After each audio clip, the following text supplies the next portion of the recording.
As it turned out, we didn't need legislation. We just needed a new president. We inherited the worst border anywhere in the world, and we quickly turned it into the strongest border in the history of our country. In other words, in a few short months, we went from worst to best. We're deporting criminals, restoring safety to our most dangerous cities. Just take a look at Washington, D.C. It's at levels of safety that we've never seen before. And they decimated the bloodthirsty foreign drug cartels. We did that all by ourselves with our people, and we're so proud of it because they were poisoning and destroying our population. Drugs brought in by ocean and by sea are now down 94%. We have broken the grip of sinister woke radicals. So we have just witnessed the rhetorical theater of authoritarian mythology, delivered with every drop of bravado Trump can summon. And what you must understand as we dissect this cascade of fabrications is that this is how fascism speaks to you. This is how demagoguery wraps itself in the language of salvation, while executing the precise opposite. And this moment demands not just our outrage but our unflinching commitment to empirical truth, because the alternative is allowing the normalization of lies that justify the systematic cruelty unfolding across this nation right now. Trump claims that under Biden, our border was open, and our country was being invaded by an army of 25 million people, but in reality 7.4 million undocumented immigrants crossed the border outside legal checkpoints during the Biden administration, while counting those at legal points of entry without documentation brings it only to 10.2 million, which means Trump is inflating numbers by 250% to manufacture an apocalyptic narrative that justifies every subsequent act of state violence. And you need to sit with the enormousness of that deceit, because when a president willfully fabricates crisis statistics at that magnitude, he is not merely lying, but constructing the emotional architecture required to dehumanize millions of people and mobilize mass cruelty as patriotic duty. Biden promised he would shut the border if Congress gave him the legal authority to do so, facing public concern about immigration that gave him only 35% approval on the issue. And here is where the layers of manipulation become almost breathtakingly cynical, because Senators Lankford, Sinema, and Murphy introduced a bipartisan bill after months of negotiations that could have led to the first immigration policy overhaul in decades. But Trump opposed the measure and House Republicans fell in line with the former president, which means Trump himself deliberately torpedoed comprehensive border legislation precisely so he could continue running on border chaos while Biden was attempting to address the crisis through the very congressional process Trump now mocks as unnecessary. The White House hit Republicans for tanking a bipartisan bill that included sweeping immigration and border security reforms at Trump's direction, legislation that the Border Patrol Union and the Chamber of Commerce endorsed. And this reveals the game with devastating clarity, because Trump does not want solutions. Trump wants grievance fuel. Trump needs the perpetual emergency that authorizes his unilateral power grabs and keeps his base in a state of mobilized rage that will tolerate literally anything he does in the name of protecting them from the manufactured invasion. Now let us demolish his claim that he transformed America from the worst border anywhere in the world to the strongest border in the history of our country in just a few short months, because legal border crossings fell to the lowest level in decades during the first few months of Trump's second presidency.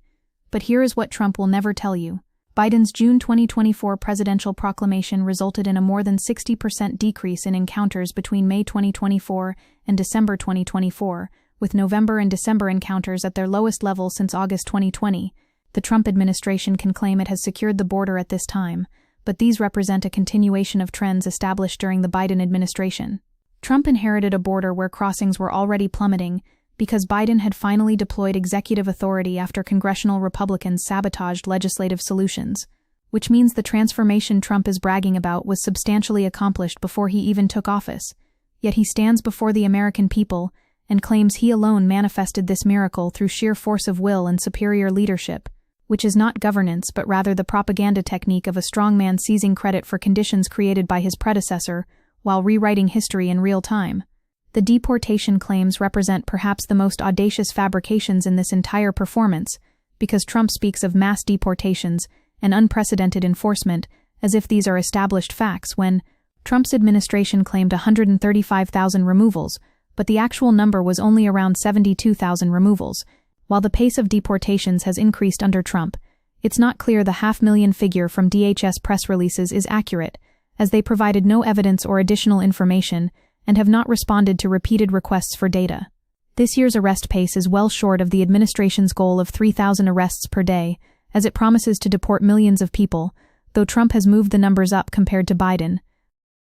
But we must be absolutely clear that while the Trump administration highlights the worst of the worst amongst its arrests, the majority of people arrested don't have another criminal violation, which explodes the entire moral framework Trump constructs around his enforcement regime, because he wraps every policy in the language of protecting Americans from bloodthirsty criminals and gang members, when the empirical reality is that most people being rounded up and terrorized are simply undocumented individuals living their lives, working jobs, raising families, and you need to understand that the gap between Trump's rhetoric and reality is not accidental, but the essential mechanism through which ethnic cleansing becomes politically palatable. When Trump boasts that ICE has deported nearly 200,000 illegal aliens, including 47,885 with charges or convictions for assault, 16,552 for sexual assaults, and 2,699 for homicides, he is deploying the classic fascist technique of highlighting the worst individual cases to justify collective punishment against an entire demographic, creating in the public imagination the impression that all undocumented people represent this threat, when statistically they commit crimes at lower rates than native-born citizens, and this is how pogroms are justified, this is how mass violence becomes normalized. You find the most horrifying examples, and then you extrapolate them across millions of people to manufacture consent for systematic dehumanization.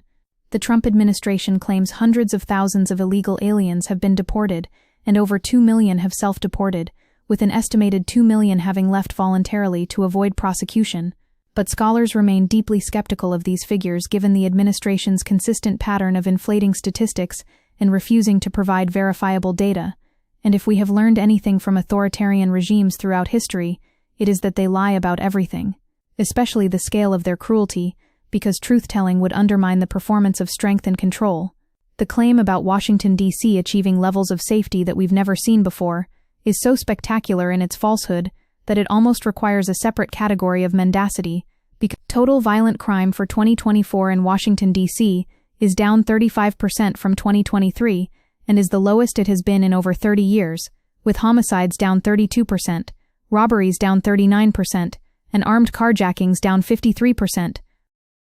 which are indeed remarkable improvements. But after a spike in 2023, violent crime declined in 2024 and has declined again in 2025, following a spike in 2023, and Mayor Bowser acknowledged there was a crime spike in 2023, but argued that violence has significantly declined since then, which means these improvements occurred under local Democratic leadership and Biden administration policies, not Trump's governance. Yet Trump positions himself as the savior of a city in unprecedented crisis, when the data shows the city was already dramatically improving before he arrived. And when Trump claimed in August 2025 that DC's crime data is phony and the city gave false numbers, he offered no proof to support his claim. This is the authoritarian playbook written in neon lights. Reject all empirical data that contradicts your narrative, accuse institutions of fabricating statistics, claim only you can be trusted, and then present yourself as the singular force imposing order on chaos that exists primarily in your own rhetoric. His assertion that drugs brought in by ocean and by sea are now down 94%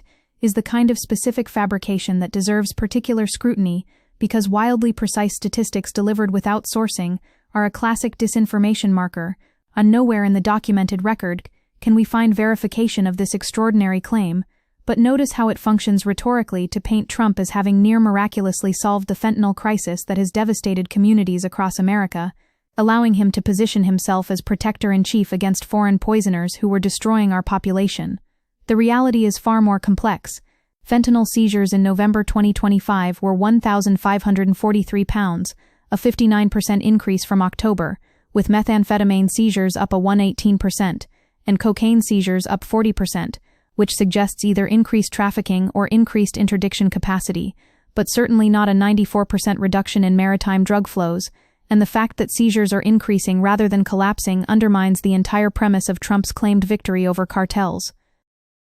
We need to discuss what Trump means when he celebrates breaking the grip of sinister woke radicals in our schools and control over, because this grammatically incomplete phrase gestures toward his broader campaign against what he characterizes as cultural Marxism infiltrating education. And this is where immigration policy becomes explicitly linked to his authoritarian culture war, positioning immigrants not merely as security threats, but as vectors of ideological contamination that threaten to transform American identity. And we have seen this script before across history, where nativism intertwines with panic about cultural dilution to justify increasingly extreme measures of exclusion and expulsion. When Trump speaks of defeating bloodthirsty foreign drug cartels, he is trafficking in exterminationist language that primes his audience to accept escalating violence as necessary and proportionate. The Trump administration declared Tren de Aragua, MS-13, and multiple cartels as foreign terrorist organizations, which sounds tough, but actually serves to militarize immigration enforcement and create legal frameworks for treating migration as warfare, requiring military solutions rather than humanitarian and diplomatic approaches. Let me be devastatingly clear about what is actually happening beneath the triumphalist rhetoric, because the Trump administration has claimed around 140,000 people had been deported as of April 2025, though some estimates put the number at roughly half that amount, while by June 2025 DHS told Time it had deported more than 207,000 migrants. By June 2025 released data indicated non-criminal ICE arrests had jumped more than 800% since April, with only 30% of those in detention having criminal convictions, 27% having pending criminal charges, and only 8.5% of those with criminal records being for violent offenses, which means the overwhelming majority of people being detained and deported are not the dangerous criminals Trump constantly invokes but rather ordinary people whose only violation is immigration status. And the fact that arrests of non-criminals increased 800% tells you everything about whether this is really about public safety or whether this is about demographic engineering through mass removal of brown and black migrants. The Trump administration expanded third-country deportations of immigrants to Africa, with many having no connections to the continent, described by legal experts as violating federal law, prohibiting sending people to dangerous countries where they are at risk of possible torture or persecution, which is not border security but rather a deliberate campaign of cruelty that weaponizes exile and statelessness as punishment. The bipartisan border bill that Trump killed deserves sustained attention because the bipartisan group introduced the Emergency National Security Supplemental Appropriations Act in February 2024, with significant changes that would transform border security and asylum, representing the most significant changes to immigration policy in 30 years. And if the bill became law, Biden could prevent people from applying for asylum and quickly remove many people, though it would still allow some migrants through designated points of entry to apply, which means Democrats were willing to accept genuinely harsh restrictions, including mechanisms that immigrant advocates strongly opposed because they understood the political pressure around border issues. But 3 senators and Biden secretly negotiated a border security bill that critics called a disaster, with claims the bill would codify Biden and Mayorkas's open border tools in statute and make it more difficult for any future enforcement-minded president to fix it, which shows the Heritage Foundation and Republican hardliners attacked the bill from the right as insufficiently cruel, even as Trump orchestrated its defeat for purely tactical reasons. This was legislation that represented genuine compromise, genuine movement toward enforcement, and Trump destroyed it not because it was inadequate, but because he needed border chaos to continue as his signature campaign issue. And Democrats should never forgive themselves for offering such significant concessions only to have Republicans act in obvious bad faith, and the American people should understand that every single border crisis from February 2024 forward exists because Trump chose partisan advantage over solutions. The broader context revealed Trump announced in December 2025 that the administration was expanding travel restrictions to an additional 20 countries and the Palestinian Authority, doubling the affected nations, which critics say unfairly prevents travel for people from a broad range of countries, and policy memos emphasized that the priority for refugees is admitting those who can easily assimilate, with the target demographic being white Afrikaners from South Africa, with the White House capping refugee admissions at 7,500, the lowest since the modern refugee program started in the 1980s, which makes the racial and ethnic selectivity of Trump's immigration regime utterly transparent, because he is not opposed to immigration per se, but rather opposed to immigration from non-white, non-Christian regions, and the prioritization of white South Africans while slashing admissions from everywhere else is white nationalism codified as refugee policy. The U.S. refugee admissions program has been suspended indefinitely as of January 27, 2025, which means America has functionally abandoned its commitments to humanitarian protection enshrined in international law and decades of bipartisan consensus, and this will be remembered as one of the great moral failures of our time. When we examine the actual enforcement mechanisms being deployed, we discover Trump ordered preparation of Guantanamo Bay to house tens of thousands of migrants, and within a month hundreds had been transferred there, though most were swiftly transferred elsewhere, including 177 Venezuelans who arrived in Venezuela on February 20, while by March 13 no migrants were being held at Guantanamo, which shows the administration uses detention facilities associated with indefinite imprisonment and torture as staging grounds for deportations, deliberately invoking the symbolism of Guantanamo to send a message about how migrants will be treated as enemy combatants, rather than human beings exercising internationally recognized rights to seek asylum. In July 2025, a U.S. District Court judge ruled Trump's proclamation illegal, stating he failed to find any statute or constitutional provision giving the president authority to adopt an alternative immigration system which supplants the statutes that Congress has enacted, though he suspended his ruling for 14 days to allow for an anticipated appeal, which demonstrates that courts have recognized Trump's immigration regime as fundamentally lawless, operating outside statutory authority and constitutional constraints. Yet the administration continues implementing these policies during appeals, knowing that by the time final rulings come, the damage will be irreversible and millions of lives will be shattered. The personal human costs that Trump's statistics erase are staggering, because if applications for legal status are denied and applicants don't have another status, they will likely get a notice to appear in immigration court for deportation, and green card holders could face new risks of detention and deportation under current policies. Reports of arrests and detention following routine USCIS interviews and appointments have increased fear among immigrants, which means people are now terrified to engage with the very government processes established to help them gain legal status, because those processes have been weaponized as arrest opportunities, and signs inside USCIS offices urge people to leave the country, mirroring the tone of detention centers rather than immigration offices, transforming agencies meant to facilitate lawful immigration into hostile forces, actively trying to reduce immigrant populations through intimidation. We are watching the deliberate construction of a terror regime where the mere act of existing while undocumented, or even the act of pursuing legal status, becomes fraught with risk of detention, separation from family, and deportation to countries where people face persecution or death. Trump's claim that no new legislation was needed and that Biden could have solved everything through executive action is both technically questionable and deeply cynical, because when Trump tried to bar migrants caught crossing illegally from pursuing asylum, courts blocked his effort, with a federal judge concluding that barring migrants who enter outside designated ports from seeking asylum violated federal immigration law, international law, and the expressed intent of Congress, and the 2024 interim final rule placed additional limitations on asylum eligibility, but agencies argued it was substantially different from the 2018 Trump rule that was challenged and enjoined because it doesn't categorically bar asylum based on manner of entry,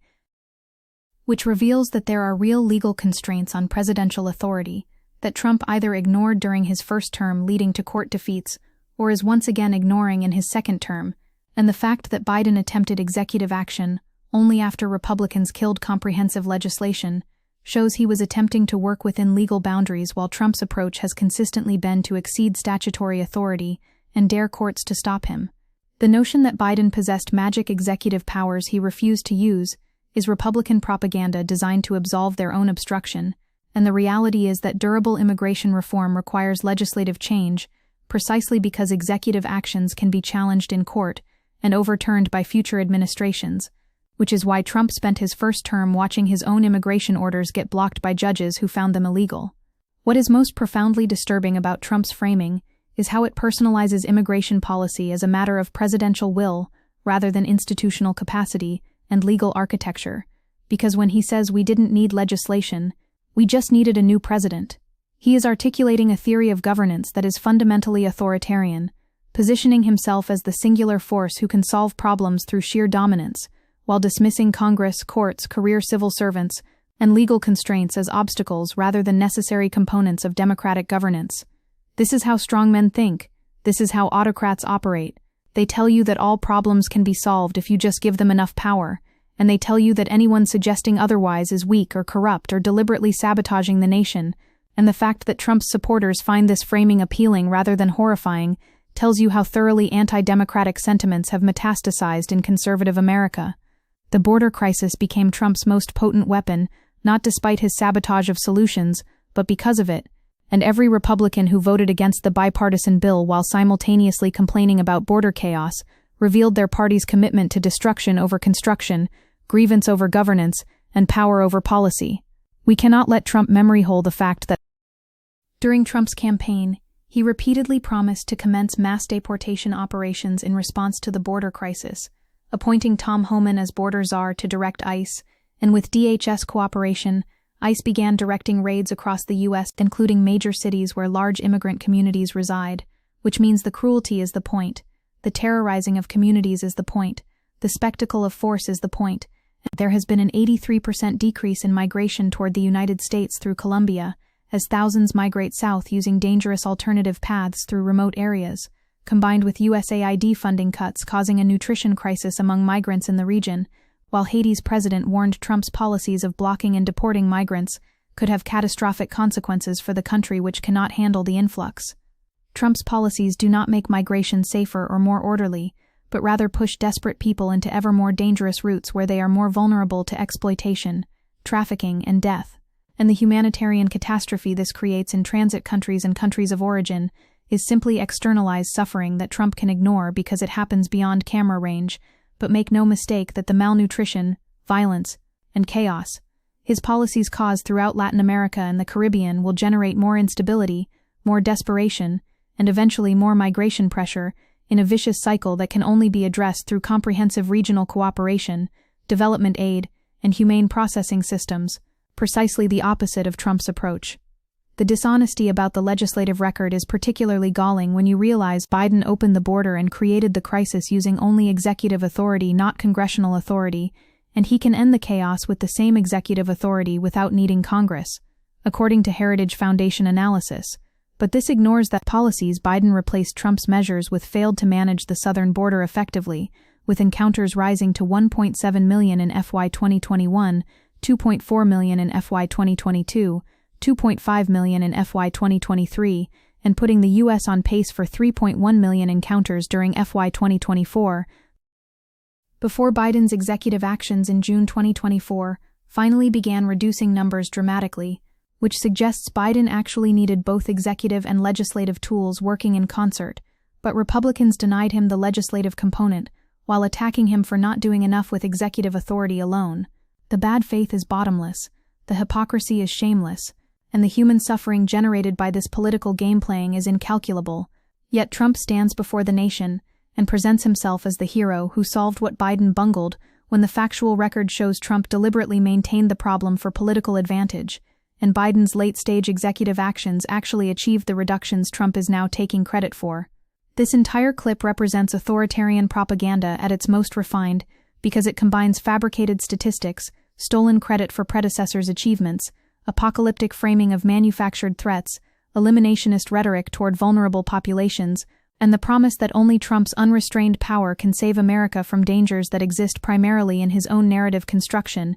Every sentence is designed to generate fear, rage, and tribal solidarity while foreclosing rational analysis, and the people who watch this and feel reassured rather than alarmed have been so thoroughly captured by right-wing media ecosystems that they can no longer distinguish truth from fiction, governance from performance, or leadership from demagoguery. We are watching in real time how democracies collapse, how populations are primed to accept atrocities, how legal constraints are eroded through normalization of lawlessness, and how vulnerable populations are scapegoated to consolidate power for authoritarian movements. And every single person who cares about justice, about truth, about human dignity must recognize this moment for what it is, a test of whether we will resist, or whether we will allow fascism to sediment itself into American governance until removal becomes impossible. The border is not the crisis, Trump is the crisis. Republican obstruction is the crisis. White nationalism is the crisis. And until we name the actual disease rather than treating symptoms, we will continue spiraling toward catastrophe,